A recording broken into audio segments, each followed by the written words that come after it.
Hello friends, welcome to our YouTube channel. In this video, I will tell you about how you can create your Xiaomi account.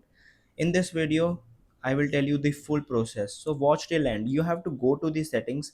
Now here it is the settings. Scroll down, click on Xiaomi account. So it is you can if you have Google account, you can sign in with your Google. If you have Facebook account, you can sign in with the Facebook.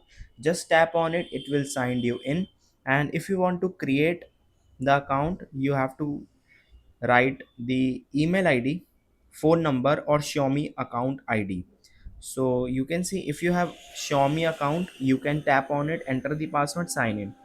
If you want to create it, just you have to click on this, write number, enter password, click on sign in.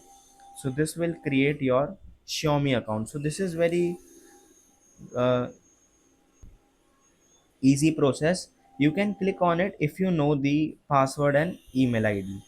And if you want to create, just click on create account, enter the first country and region. Here it is, I am from India, so I'm India. Now click on email id, enter here the email id, enter password, create an account. Just you have to do these two things, and this will create your Xiaomi account. I hope you like this video. Thanks for watching.